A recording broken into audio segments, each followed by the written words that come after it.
باللہ من الشیطان الرجیم بسم اللہ الرحمن الرحیم الحمد للہ رب العالمین الرحمن الرحیم مالک یوم الدین ایاک نعبد و ایاک نستعین اہدنا الصراط المستقیم صراط الذین انعمت علیہم غیر المغضوب علیہم ولا الضالین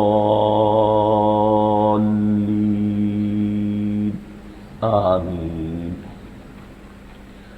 رب اشرح لی صدری ویسر لی امری واحلل عقدۃ من لسانی یفقہوا قولی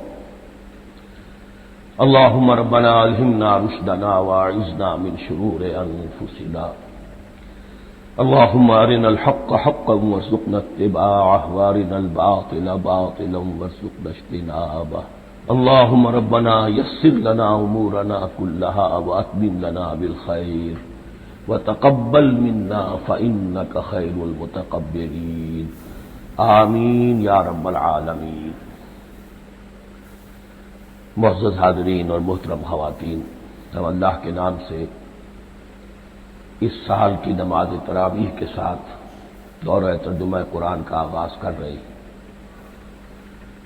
اس سے پہلے میں عرض کر چکا ہوں کہ اب میری عمر بھی کافی ہو چکی ہے، قمری حساب سے 68 برس مکمل ہو چکے ہیں اور مختلف قسم کے عوارض بھی مجھے لاحق ہیں،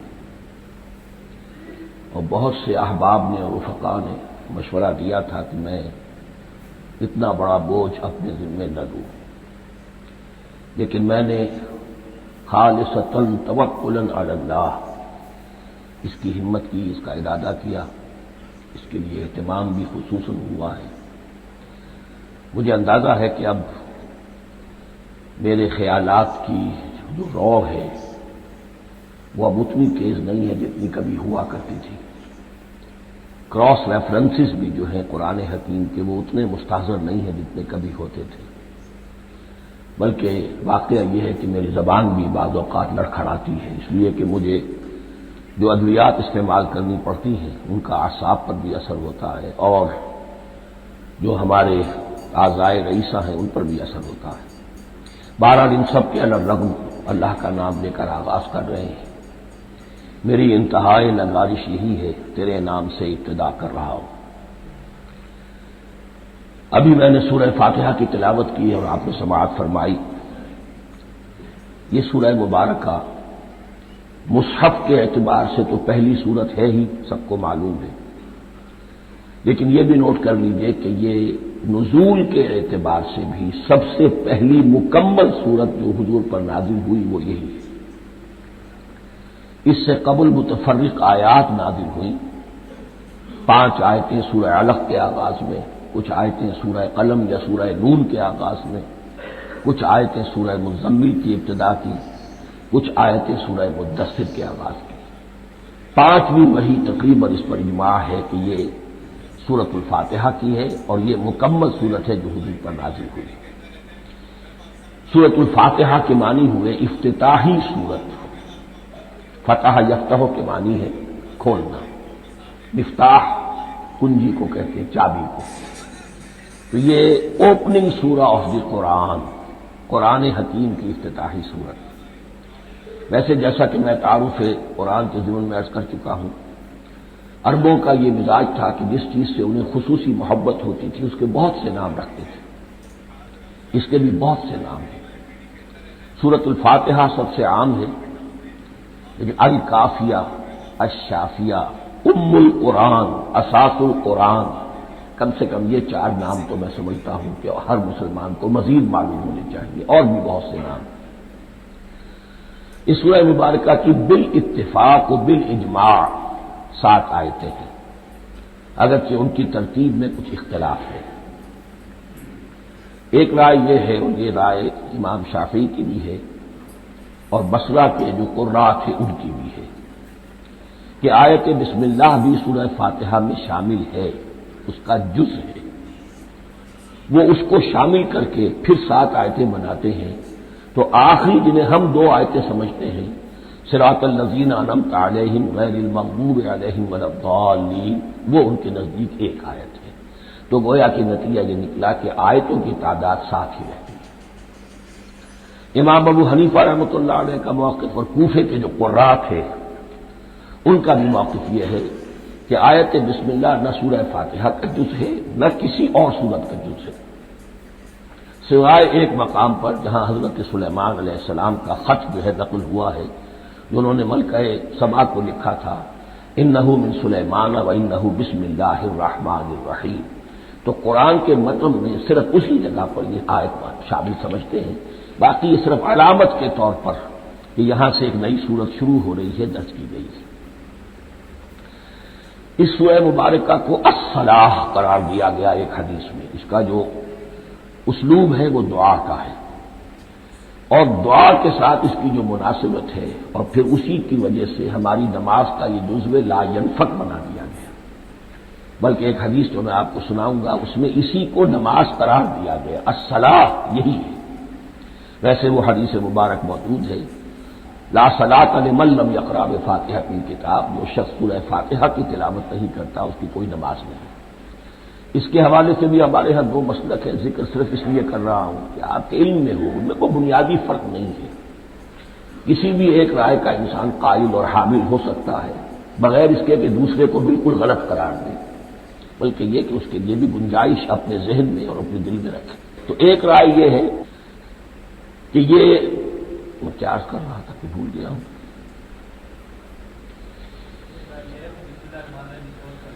جی، اور دوسری آیت یہ ہے کہ اس کا حصہ نہیں ہے، اسی اعتبار سے یہ کہ یہ سورہ مبارکہ نماز میں پڑھی جانی ضروری ہے، لا صلاۃ لمن لم یقرأ بفاتحۃ الکتاب۔ البتہ یہ اختلاف ہے، یہ بات جو میں ذکر کر رہا تھا جو ذہن سے نکل گئی، کہ آیا مقتدی جو ہے امام کے پیچھے کھڑا ہو کر جب نماز پڑھ رہا ہو تو کیا اس صورت میں بھی اس کے لیے لازم ہے کہ سورہ فاتحہ پڑھے؟ اس میں دو رائے ہو گئی، بلکہ تین۔ ایک رائے انتہائی ہے اور وہ فقہ حنفی کی طرف منسوب ہے کہ اگر آپ امام کے پیچھے مقتدی کی حیثیت سے نماز پڑھ رہے تو کسی بھی رکعت میں آپ سورہ فاتحہ نہیں پڑھیں گے۔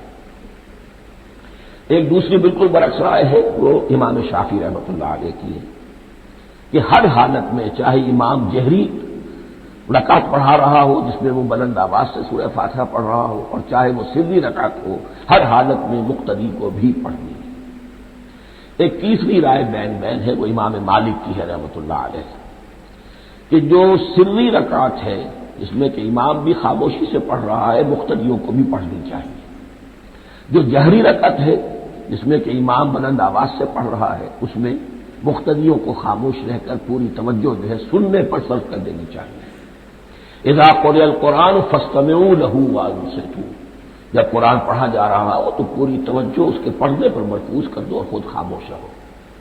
میرے اپنی رائے میں یہ تیسری رائے سب سے زیادہ صائب ہے اور اس میں کسی طرح کی بھی کوئی پیچیدگی پیدا نہیں ہوتی۔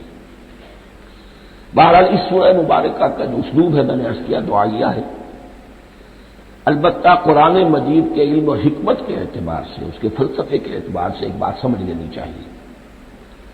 قرآن کا فلسفہ یہ ہے کہ بنیادی ہدایت ہر انسان کے دل میں موجود ہے، بالقوہ، پوٹینشلی۔ یہ جو قرآن مجید یا اللہ کی کتابیں نازل ہوتی ہیں یہ انہیں ایکٹیویٹ کرتی ہیں، وہ اندر کی جو ڈورمنٹ کانشسنس ہے، خوابیدہ شعور جو ہے اسے بیدار کر کے اور پھر یہ کہ اسے اجاگر کرتی ہے۔ ہر سلیم الفطرت انسان اور سلیم العقل انسان، دو سلامتی شرط ہیں۔ سلیم الفطرت، نیچر پرورٹڈ نہ ہو، فطرت مسخ نہ ہو گئی ہو، عقل سلیم ہو، ان دونوں چیزوں کا نتیجہ یہ نکلتا ہے کہ وہ انسان از خود بغیر کسی وحی کی رہنمائی کے، بغیر کسی نبی کی تعلیم کے سے استفادہ کیے ہوئے از خود بھی کچھ حقائق تک پہنچ جاتا ہے۔ اور وہ حقائق کیا ہے؟ نمبر ایک یہ کہ اس کائنات کا ایک خالق ہے، وہ ایک ہے اور وہ تمام صفات کمال سے متصف ہے۔ نمبر دو یہ کہ انسان کی زندگی صرف یہ زندگی نہیں ہے، بلکہ ایک اور زندگی ہے کہ جس میں اس زندگی کے اعمال کے نتائج برآمد ہوں گے۔ یہ دو باتیں ہیں۔ اس کی زیادہ وضاحت کے ساتھ جو ہے اس کا تذکرہ آئے گا سورہ لقمان میں، جہاں حضرت لقمان کی شخصیت کا تذکرہ ہے۔ لیکن یہاں صرف یہ بات سمجھ لیجئے کہ قرآن کا فلسفہ یہ ہے کہ ہر انسان میں، ہر فرد نوع بشر میں جو اپنی ولادت کے وقت مسلم ہوتا ہے، حضور کی حدیث ہے کل مولود یولد علی الفطرہ ابواہ یحودانہ او ینصرانہ او یمجسانہ، ہر بچہ نوع انسانی کا فطرت اسلام پر پیدا ہوتا ہے، وہ فطرت کے اندر وہ ہدایت مدیت ہے۔ اب اگر وہ فطرت بس نہیں ہوئی اور عقل جو ہے وہ صحیح رخ پر کام کر رہی ہے تو ان دو حقائق تک وہ انسان خود پہنچ جائے گا۔ لیکن ان دونوں حقائق تک پہنچنے کے بعد اب وہ دست بستہ دعا کرے گا کہ اے رب اب مزید ہدایت تو مجھے عطا فرما، اس لیے کہ میں کیا کروں کیا نہ کروں، میری عقل اس میں ٹھوکر کھا سکتی ہے، میں کسی اچھی چیز کو بری سمجھ سکتا ہوں، کسی بری کو اچھی سمجھ سکتا ہوں، تو مجھے صحیح راستہ، صحیح راہ ہدایت پر چلا۔ یہ دعا ہے جو انسان کرتا ہے جبکہ وہ ایمان باللہ اور ایمان بالآخرہ تک خود پہنچ چکا ہوتا ہے اور یہ سمجھتا ہے کہ صحیح زندگی کا رخ یہی ہے کہ جس رب کو میں نے پہچانا ہے کہ وہ اس کائنات کا خالق ہے اور مالک ہے اور رب ہے، میں اس کی بندگی کروں، اس کی اطاعت کروں، اس کا حکم مانوں، اس کے راستے پر چلوں۔ لیکن وہ راستہ کون سا ہے؟ اس کے لیے پھر دست بدعا ہوتا ہے کہ پروردگار تو میری رہنمائی فرما۔ یہ مقام ہے کہ جہاں آپ سمجھ لیجئے اپنے آپ کو بھی آج اس جگہ پر تصور کرتے ہوئے پھر اس سورہ مبارکہ کو پڑھیے کہ آپ اس مقام پر اللہ کے فضل و کرم سے پہنچ چکے ہیں کہ اللہ کو آپ نے پہچان لیا اور اس کی توحید کو جان لیا، اس کی جملہ صفات کمال سے آپ واقف ہو گئے، آپ یہ بھی وہ جان گئے کہ بڑھ کر اس کے حضور میں حاضر ہونا ہے اور وہ حساب کتاب لے گا۔ پھر آپ نے یہ عہد بھی کر لیا کہ اب زندگی گزارنی ہے اس رب کی بندگی میں، اسی کی فرما برداری میں۔ اب یہاں کھڑے ہو کر آپ پوچھتے ہیں کہ اللہ مجھے وہ تفصیلی ہدایت عطا فرما، ایسا نہ ہو کہ کبھی میں کسی راستے پر چلتا ہوا کسی پگڈنڈی پر مڑ جاؤں اور وہ تھوڑی سی جو ڈیویشن ہو میرے راستے کی وہ میری عاقبت کو برباد کر دے۔ یک لحظہ غافل گشتم و صد سال راہم دور شد، اس لیے کہ ہوتا یہی ہے صیدھے راستے سے ذرا سی کوئی پگڈنڈی جو ہے تھوڑے سے اینگل پر نکلی ہے، لیکن جب چلتے جائیں گے آپ تو جتنے آگے بڑھیں گے اس پر اس راہ صراط مستقیم سے آپ اتنے ہی زیادہ دور ہوتے چلے جائیں گے۔ یہ ہے قرآن مجید کی حکمت اور فلسفے کے اعتبار سے اس سورہ مبارکہ کا مقام۔ اب آئیے ہم بسم اللہ کرتے ہیں۔ بسم اللہ الرحمن الرحیم، شروع کرتا ہوں میں اللہ کے نام سے جو رحمان اور رحیم ہے۔ اس پر کچھ گفتگو ہو چکی ہے تعارف قرآن کے ضمن میں کہ رحمان اور رحیم دو نام ہیں کہ جو رحمت کے مادے سے نکلتے ہیں۔ رحمان میں اللہ تعالی کی رحمت کا جوش، ہیجانی کیفیت، طوفانی کیفیت، اور رحیم میں اللہ تعالی کی رحمت کا دوام اور تسلسل۔ یہ دونوں کیفیات اللہ کی رحمت میں بیک وقت موجود ہیں جس کا ہم تصور نہیں کر سکتے۔ ہم سمندر کو دیکھتے ہیں متلاطم سمندر ہے، اس میں ہیجان ہے، طوفان ہے۔ دریا کو دیکھتے ہیں کہ وہ سکون کے ساتھ چل رہا ہے، خاموشی سے چل رہا ہے، بہہ رہا ہے، بس تسلسل کے ساتھ بہہ رہا ہے۔ ہم ان دونوں کیفیات کو علیحدہ علیحدہ دیکھتے ہیں تو ہمارا ذہن ان دونوں کو بیک وقت اس کا تصور نہیں کر سکتا، تخیل ممکن نہیں۔ لیکن اللہ کی رحمت کی یہ دونوں شانیں مستقلاً ہر وقت موجود ہیں بیک وقت، اسی لیے ان دونوں کے درمیان کہیں حرف عطف نہیں آئے گا۔ بسم اللہ الرحمن الرحیم، الحمد للہ رب العالمین، کل حمد، اور حمد کو ذہن میں رکھ لیجئے، حمد مساوی ہے تعریف جمع شکر۔ عام طور پر ترجموں میں ایک لفظ لایا جاتا ہے کل تعریف اللہ کے لیے، یہ کافی نہیں ہے۔ تعریف آپ کسی شے کی کر سکتے ہیں جس میں کوئی حسن ہے، خوبی ہے، کسی بھی اعتبار سے، خواہ آپ کو اس کے حسن و خوبی سے کوئی فائدہ حاصل نہیں ہو رہا۔ ایک پھول ہے، بہت خوبصورت ہے، بس ٹھیک ہے، خوبصورت ہے، آپ نے کہا تعریف کر دی۔ شکر کرتے ہیں آپ اس شے کا جس سے آپ کو کوئی فائدہ پہنچا ہو، استفادہ ہوا ہو، آپ کی کوئی ضرورت پوری ہوئی ہو، آپ کی کوئی مشکل دفع ہوئی ہو۔ اور آپ دیکھیں گے کہ حمد میں یہ شکر کا پہلو غالب ہے۔ جتنی بھی دعائیں ہیں حضور سے منقول، شکر کے مقام پر وہاں حمد آتا ہے۔ بھوک لگی ہوئی تھی، کھانا کھایا، الحمدللہ الذی اطعمنی وسقانی۔ اب یہاں دیکھیے ترجمہ تعریف نہیں، شکر ہے اس اللہ کا جس نے مجھے کھلایا اور پلایا۔ آپ بیت الخلاء سے باہر آئے، نجاستیں آپ سے دور ہو گئی، طبیعت میں انشراح ہوا، الحمدللہ الذی اذھب عنی الاذی وعافانی۔ وہ شکر ہے اس اللہ کا جس نے اذیت بخشی نے مجھ سے دور کر دی اور مجھے عافیت بخشی۔ تو یہ الحمدللہ رب العالمین اللہ تعالیٰ کا حسن و کمال اور حسن و جمال اپنی جگہ بھی اس انتہا کا ہے کہ جتنی تعریف اس کا حق ہے ہم کر ہی نہیں سکتے، لیکن اس کے احسانات اور انعامات ہم پر اتنے ہیں کہ ہم ان کو بھی گن نہیں سکتے۔ لہذا ایک ہی احساء ہم نے کر دیا الف لام کے ساتھ، الحمدللہ رب العالمین۔ تمام تعریفیں اور کل شکر اللہ کے لیے ہے کہ جو تمام جہانوں کا پروردگار ہے، رب ہے، مالک ہے۔ رب میں ایک مفہوم ہوتا ہے ربوبیت کا، اور اس میں مفہوم شامل ہوتا ہے تربیت کا، ربیانی صغیرا۔ تو مالک ہونا اور تربیت دینا، آپ جس شے کے مالک ہوں گے آپ چاہیں گے اس میں بڑھوتری ہو، اس میں اضافہ ہو، وہ نشو و نما پائے۔ تو یہ دونوں چیزیں آپس میں ایک دوسرے کا جڑی ہوئی ہیں، پروردگار بھی اور مالک بھی۔ عام طور پر عربی میں رب کا لفظ مالک کے لیے آتا ہے، رب البیت، رب الدار، رب المال۔ تو مالک وہاں پر ظاہر بات ہے کہ اس سے مراد کیا ہے، مال والا، گھر والا، گھر کا مالک۔ تو کل شکر اور کل تعریف اس اللہ کے لیے ہے جو تمام جہانوں کا مالک بھی ہے اور پروردگار بھی ہے۔ الرحمن الرحیم، رحمان ہے اور رحیم ہے۔ اب دوبارہ اس کی میں وضاحت نہیں کروں گا۔ مالک یوم الدین، یوم دین کا مختار مطلق ہے۔ دین عربی زبان میں کہتے ہیں بدلے کو، دناہم کما دانو، کما تدینو تو دانو، یہ کہاوت ہے۔ جیسے اردو میں ہم کہتے ہیں جیسا کرو گے ویسا بھرو گے، کما تدینو تو دانو، تو یہ ہے بدلہ۔ اس کا بنیادی مفہوم جو ہے وہ بدلہ ہے۔ تو بدلے کا ایک دن ہے جس دن فیصلہ ہوگا کہ کون کیا کما کر لایا ہے، اسے کیا بدلہ ملنا چاہیے۔ آیا اس کا برائیوں کا پلڑا بھاری ہے کہ اسے سزا ملنی چاہیے، یا اس کی حسنات اور نیکیوں کا پلڑا بھاری ہے کہ اسے جزا ملنی چاہیے، اس کا انعام اور اکرام کے ساتھ معاملہ کیا جانا چاہیے۔ وہ ایک دن ہے، اسے ہم یوم القیامہ کہتے ہیں۔ اور لیکن اصل بات جو یہاں کہی گئی، یعنی ایک جملے میں تین باتوں کا اعتراف ہو رہا ہے۔ بعث بعد الموت، ایک دن آئے گا کہ ہم مرنے کے بعد تمام انسان اٹھا لیے جائیں گے، پھر حساب و کتاب، پھر اللہ کے ہاں حاضری ہوگی اور حساب کتاب ہوگا۔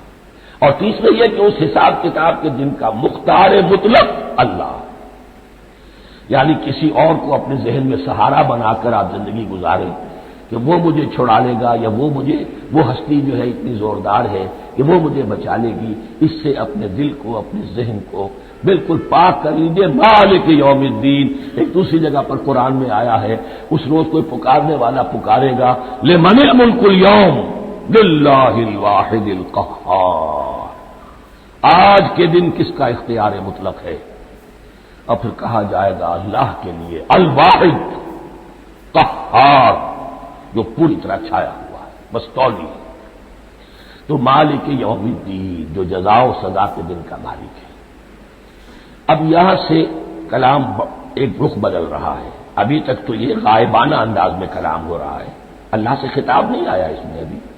الحمدللہ رب العالمین الرحمن الرحیم مالک یوم الدین۔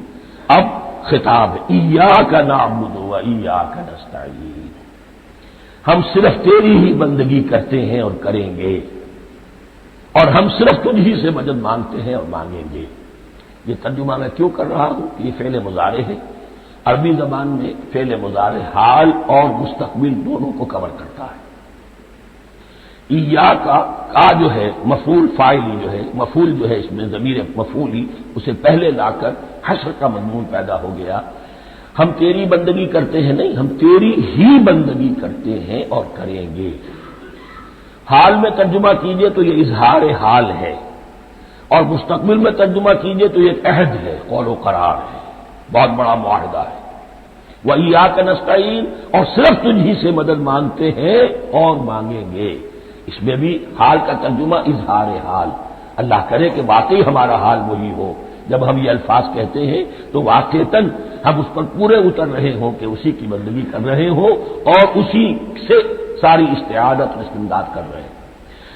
جہاں تک مستقبل کا تعلق ہے وہ پھر ایک عہد ہے، اہدنا الصراط المستقیم، یہ مقام وہ آ گیا کہ یہاں تک تو اے پروردگار ہم پہنچ گئے، تیرے فضل سے، تیرے کرم سے، فطرت سلیمہ بھی تیری عطا کردہ تھی، عقل سلیم بھی تیری ودیعت کردہ تھی، ان دونوں کی روشنی سے ہم یہاں تک تو پہنچ گئے۔ اب ہماری جو ضرورت ہے، احتیاج ہے، وہ کیا ہے؟ اہدنا الصراط المستقیم، ہدایت بخش ہمیں سیدھے راستے کی۔ یہاں دو باتیں سمجھ لیجئے، انفرادی سطح پر انسان کے لیے نہ معلوم کتنے مرحلے آتے ہیں ہر روز کہ جس میں وہ ایک چھٹک کر کھڑا ہو جاتا ہے، یہ کروں یا یہ کروں، دو آلٹرنیٹو سامنے آ رہے ہیں، فیصلہ کرنا مشکل ہو رہا ہے، قدم قدم پر ہدایت کی ضرورت ہے۔ اور اجتماعی طور پر نوع انسانی تین بڑے بڑے تمدنی مسائل میں واقعہ یہ ہے کہ تسلیم کر لیا جانا چاہیے کہ عقل انسانی اس کو راستہ نہیں دکھا سکتی۔ عام معاشرتی سطح پر مرد اور عورت کے درمیان حقوق اور اختیارات کا کیا توازن ہو، ناممکن ہے، انسان طے نہیں کر سکتا۔ انسان یا مرد ہے یا عورت ہے، عورت سوچے گی اپنے لحاظ، اپنے جذبات کا، اپنے خیالات کا لحاظ رکھے گی، مرد کے جذبات و احساسات کا اس کا کوئی تصور ہی ممکن نہیں۔ مرد سوچے گا اسے اپنے احساسات معلوم ہے، لیکن یہ کہ عورت کے احساسات سے وہ نابلد ہے، ان کو محسوس کر ہی نہیں سکتا، لا محالہ وہ اپنے بارے میں وہ جو بھی نظام بنائے گا اس میں وہ اپنی بالادستی رکھے گا۔ وہ تو ایک ہی ہستی ہو سکتی ہے کہ جو دونوں کی خالق ہے، مرد کی بھی عورت کی بھی، اور اس کو دونوں سے محبت ہے، دونوں کا خیر خواہ ہے، دونوں کا رب ہے، دونوں کو پروان چڑھانا چاہتا ہے۔ اسی طرح فرد اور معاشرہ یا ریاست، حکومت اور ریاست ہمیشہ یہ چاہتی ہے کہ سارے اختیارات ہمارے ہاتھ میں آ جائیں، ٹوٹلیٹیرین سوسائٹی ہو، بس ہم حکم دیں اور لوگ اس پر چلیں۔ افراد یہ چاہتے نہیں، ہمیں آزادی ہونی چاہیے۔ اب آپ دیکھیے کہ دنیا میں کتنے جھگڑے چلتے ہیں اسی پر، فریڈم فریڈم فریڈم۔ وہ فریڈم واقعتاً اپنی جگہ پر ایک شے ہے، افراد کی آزادی ہونی چاہیے، لیکن افراد کی آزادی اتنی نہ ہو جائے کہ وہ مادر قدر آزاد ہو جائے، کوئی قانون، کوئی قاعدہ، کوئی اخلاقی کوئی حدود و قیود جو ہے ان کا پابند نہ رہے۔ تو اب کہاں ہے وہ نقطۂ اعتدال کہ جس میں انسان کی انفرادی آزادی، انفرادی اختیار اور ادھر اجتماعی مصلحتیں جو ہیں ان کو بیلنس کیا جا سکے؟ انسان طے نہیں کر سکتا، صرف اللہ ہی اس کے لیے نظام دے سکتا ہے۔ تیسرا مسئلہ ہے سرمایہ اور محنت، اس میں کیا توازن ہو؟ سرمایہ اور محنت دونوں مل کر کچھ بنا رہے ہیں، کچھ پروڈیوس کر رہے ہیں۔ اب اس میں نفع جو ہوا ہے اس میں سرمایہ کا کتنا حصہ ہونا چاہیے اور لیبر کا کتنا ہونا چاہیے، کون طے کر سکتا ہے؟ اس کے لیے بھی کہ ایسا نہ ہو کہ سرمایہ داری جو ہے آکاش بیل بن کر پورے معاشرے پر چھا جائے اور غریب بیچارہ، مزدور بیچارہ، کاشتکار بیچارہ وہ گویا کہ چکی کے دو پارٹوں میں پس کر رہی ہے، اس کی کوئی حیثیت نہ رہے۔ لیکن یہ کہ دوسری طرف اگر یہ کہ مزدور کا جو حق ہے اس سے زیادہ اس کو دے دیا جائے تو سرمایہ جو ہے وہ سکڑ جائے گا، شائی ہو جائے گا، وہ پھر میدان میں نہیں آئے گا۔ کیا کیا جائے؟ کون سا نقطہ ہے عدل و اعتدال سے؟ یہ تین مسائل ایسے ہیں، اہدنا الصراط المستقیم۔ تو یوں سمجھیے کہ ایک جو بنیادی ہدایت تھی، ایک اللہ کو پہچان لینا، یہ جان لینا کہ کل حسن و جمال اور تمام انعام و اکرام کا منبع اس کی ذات ہے، وہ رحمان ہے اور رحیم ہے، اور یہ جان لینا کہ مرنے کے بعد جی اٹھنا ہے، حساب کتاب ہے، فیصلہ ہوگا جزا و سزا کا، اور مختار مطلق اس دن کا اللہ ہے۔ پھر یہ عہد کر لینا ایاک نعبد و ایاک نستعین۔ اس کے بعد دعا، پروردگار ہمیں ہدایت پر قائم رکھ، ہماری ہدایت میں اضافہ فرما۔ اس ہدایت کے لفظ کو سمجھ لیجئے، بنیادی ہدایت، تفصیلی ہدایت، قدم قدم پر ہدایت، ہدایت پر ہدایت۔ والذین اہتدوا زادہم ہدی، جو لوگ ہدایت کے راستے پر آتے ہیں اللہ ان کی ہدایت میں اضافہ کرتا ہے۔ تو تو یہ قدم قدم پر ہمیں ہدایت کی ضرورت ہے اور مرحلہ وار ضرورت ہے۔ ہدایت اس کو بھی کہتے ہیں کہ کسی نے آپ سے کوئی پتہ پوچھا، آپ نے کہا ادھر جانا، پھر دوسری گلی میں مڑنا، پھر جانا 2-3 لائٹیں چلے جانا، پھر مڑنا وغیرہ وغیرہ، یہ بھی ہدایت ہے۔ نظری طور پر آپ نے بتایا۔ ایک ہدایت یہ ہوئی کہ بھائی میں چلتا ہوں آپ کے ساتھ، میں آپ کو وہاں پہ پہنچا دوں گا تاکہ آپ کو دقت نہ ہو، آپ نے منزل تک پہنچا دیا۔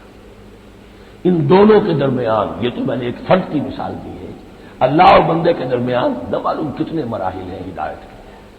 تو کسی وقت بھی انسان اپنے آپ کو ہدایت خداوندی سے مستغنا نہیں سمجھ سکتا، اور نہیں تو پروردگار جو ہدایت دی ہے اس کو ہدایت پر قائم رکھ۔ کیا پتہ شیطان کا کوئی حملہ، کیا پتہ ہمارے نفس کی کوئی شرارت کسی ایسے رخ پر ہمیں ڈال دے کہ اب تک کی ساری کمائی بھی ضائع ہو جائے۔ لہذا یہ نہ سمجھیے کہ جب یہ ساری چیزیں ان کو معلوم تھی، ان چیزوں کا تو اقرار کر رہے تو اب ہدایت کون سی مان رہے؟ تو ہدایت کا تو بڑا میدان کھلا ہوا ہے، اور اس ہدایت کی وہ جو میں نے آخری شکل آپ کو بتائی ہے کہ منزل مقصود تک پہنچا دے، یہ ہدایت بھی قرآن مجید میں اس معنی میں بھی لفظ آیا ہے کہ اہل جنت جب جنت میں داخل ہوں گے تو جو ترانہ حمد ان کی زبان پر اس وقت ہوگا وہ کیا ہے؟ الحمدللہ الذی ہدانا لہذا وما کنا لنہتدی لولا ان ہدانا اللہ۔ کل شکر اس اللہ کا جس نے ہمیں یہاں تک پہنچا دیا، ہدایت دی جہاں تک پہنچا دیا، اور ہم ہرگز نہ پہنچ پاتے، ہم ہرگز ہدایت یافتہ نہ ہو سکتے اگر اللہ ہی ہمیں ہدایت نہ دیتا۔ اہدنا الصراط المستقیم، سیدھا راستہ، صراط الذین انعمت علیہم، اب اس کی مزید وضاحت ہے، راستہ اس کا ان لوگوں کا جن پر تیرا انعام ہوا۔ یہ کون لوگ ہیں؟ اس کی وضاحت آپ کو ملے گی سورہ نساء میں۔ من یطع اللہ والرسول فاولئک مع الذین انعم اللہ علیہم من النبیین والصدیقین والشہداء والصالحین۔ 4 طبقات ہیں منعم علیہم جن پر اللہ کا انعام ہوا ہے۔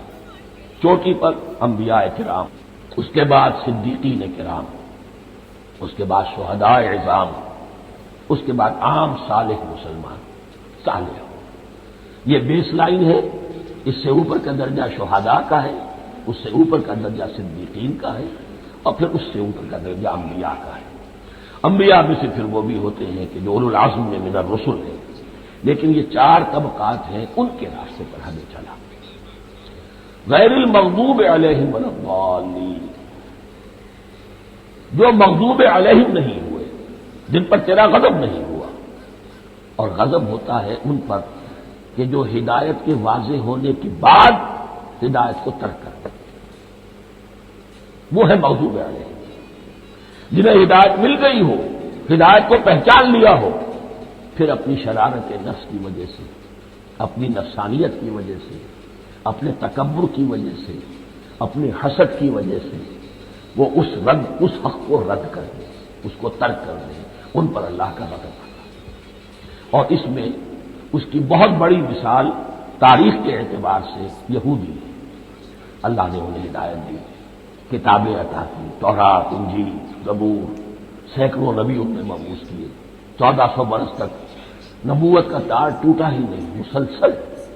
ابتدا میں بھی 2 نبی، موسیٰ اور ہارون، اور اختتام پر بھی 2 نبی، عیسیٰ اور یحییٰ علیہ الصلاۃ والسلام، اور ان کے مابین کوئی لمحہ نہیں آیا ہے تاریخ بنی اسرائیل میں جبکہ کوئی نہ کوئی نبی موجود نہیں، لیکن انہوں نے اپنی شرارت نفس کی وجہ سے ہدایت تورات سے بھی منہ موڑا، اور پھر سب سے بڑی بات یہ کہ ہدایت محمدی سے، ہدایت قرآنی سے بھی صلی اللہ علیہ وسلم منہ موڑا، وہ ہے مغضوب علیہ ولا الضالین، اور نہ ہی گمراہ ہوئے۔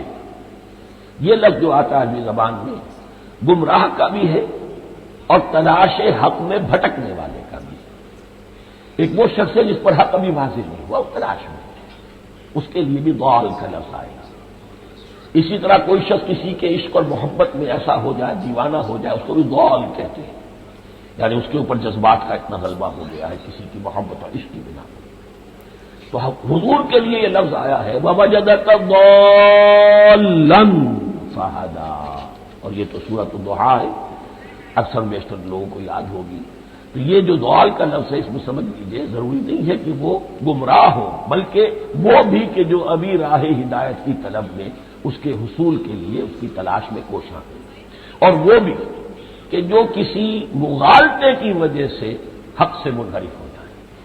یہ بھی جان لیجیے کہ ایک ہے بدنیتی، تکبر، حسد، حق کو جان کر پہچان کر رد کر دینا یا چھوڑ دینا یا ترک کر دینا، ایک ہے کسی غلطی میں کسی جذبات کے اندر آ کر کسی غلو کے اندر مبتلا ہو کر اور حق سے منحرف ہو جانا۔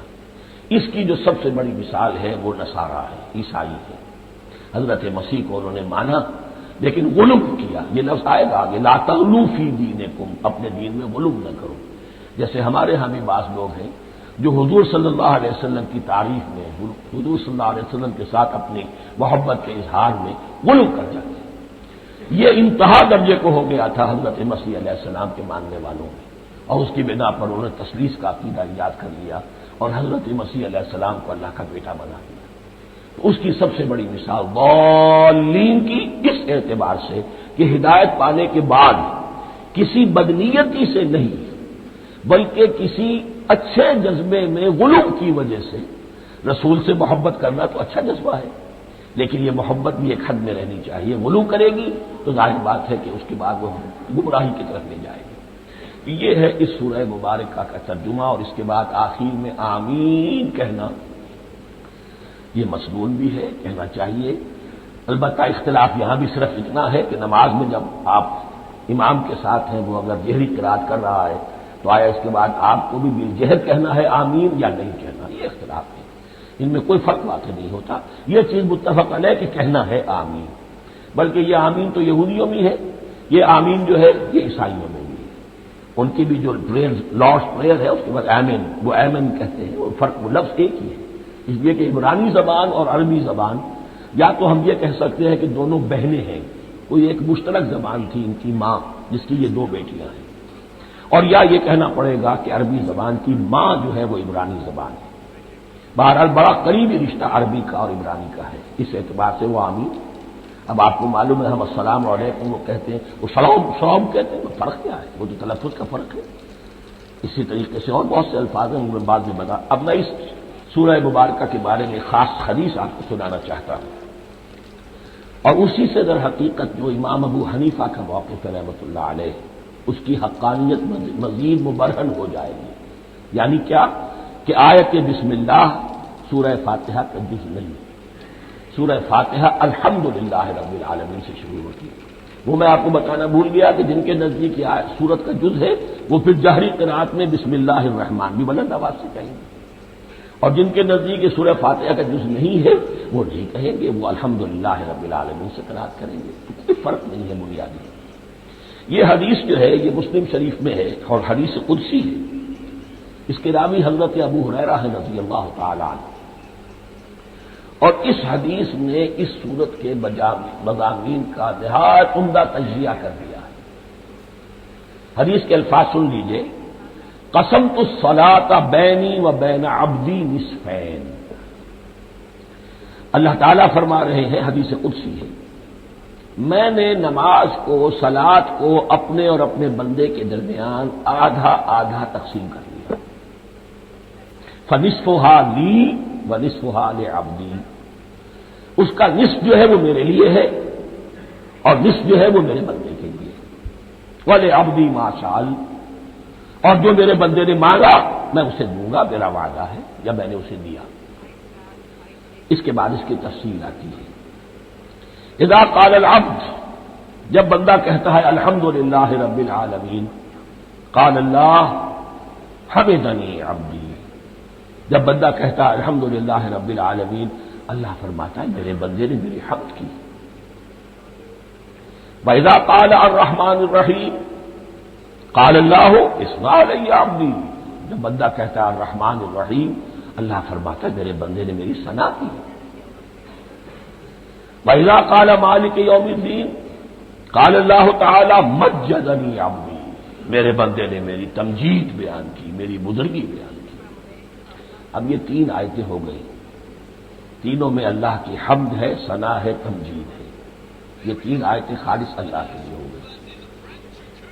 اب چوتھی آیت آئی، ایاک نعبد و ایاک نستعین، اس کے بارے میں جب بندہ کہتا ہے اذا قال العبد ایاک نعبد و ایاک نستعین قال اللہ تعالی ھذا ما بینی و بین عبدی ولعبدی ما سأل، یہ میرے اور میرے بندے کے درمیان ہے، یہ تو یوں سمجھیے یہ گرا لگ گئی ہے میرے اور میرے بندے کے مابین، اس نے مجھ سے قول و قرار کیا ہے، اس نے میری بندگی کا اعتراف کیا ہے، اس نے تسلیم کیا ہے کہ میری ہی بندگی کرتا ہے اور کرے گا، اور مجھ سے مدد چاہیے۔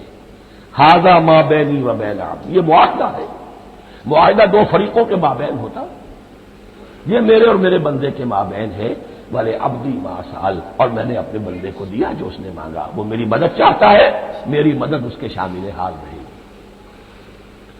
وَإِذَا قَالَ، اور جب بندہ کہتا ہے اهْدِنَا الصِّرَاطَ الْمُسْتَقِيمَ صِرَاطَ الَّذِينَ أَنْعَمْتَ عَلَيْهِمْ غَيْرِ الْمَغْضُوبِ عَلَيْهِمْ وَلَا الضَّالِّينَ قال اللہ تعالی ھذا لعبدی ولعبدی ما سأل، یہ تین آیتیں یہ میرے بندے کے لیے، اهْدِنَا الصِّرَاطَ الْمُسْتَقِيمَ، اسی صراط مستقیم کی وضاحت ہے مثبت، صراط الذین انعمت علیہم، اسی صراط المستقیم کی وضاحت ہے منفی انداز میں، غیر المغضوب علیہم ولا الضالین، یہ سب میرے بندے کے لیے ہے اور میں نے اپنے بندے کو دیا جو اس نے مانگا۔ اس کو میں نے ایک مرتبہ یہ ترازو کی شکل میں اس کو لکھوایا تھا، دیکھیے یہ ایاک نعبد و ایاک نستعین، یہ ہے وہ ترازی کی وہ ڈنڈ، واو جو ہے ایاک نعبد و ایاک نستعین، واو جو ہے گویا کہ وہ مٹھ ہے جس سے کہ ترازو کو پکڑا جاتا ہے۔ ادھر ایک پلڑا ہے جس کی تین آیتیں ہیں، الحمدللہ رب العالمین الرحمن الرحیم مالک یوم الدین، اس کا نتیجہ کیا نکلا؟ ایاک نعبد۔ آپ نے شاید یہ سنا بھی ہو، ایک بہت ہی عمدہ قرات کا جو ریکارڈ ہے قاری عبدالباسط عبدالصمد کا، وہ یہیں سے چل کر سورہ فاتحہ کی قرات کر کے ایاک نعبد پر آ کر رکتا ہے، الحمدللہ رب العالمین الرحمن الرحیم مالک یوم الدین ایاک نعبد، گویا کہ یہاں یہ صورت بالکل ہاف ہو گئی ہے، تین آیتوں میں اللہ کی حمد ہے، ثنا ہے، تمجید ہے، جس کا نتیجہ ہم تیری ہی بندگی کرتے ہیں، تیری ہی اطاعت کریں گے۔ لیکن اب اس کے بعد سوال ایاک نستعین، اسی کی جو استعانت کیا درکار ہے ہمیں؟ ہدایت، ہدایت سب سے بڑی استعانت ہے، ہدایت ہی تو سب سے بڑی مدد ہے۔ اهدنا الصراط المستقیم صراط الذین انعمت علیہم غیر المغضوب علیہم ولا الضالین، یہ ایاک نستعین کے حکم کے ساتھ یہ تین آیتیں آ گئیں، اهدنا الصراط المستقیم صراط الذین انعمت علیہم غیر المغضوب علیہم ولا الضالین، قسمت الصلاۃ بینی و بین عبدی نصفین فنصفها لی ونصفها لعبدی ولعبدی ما سأل۔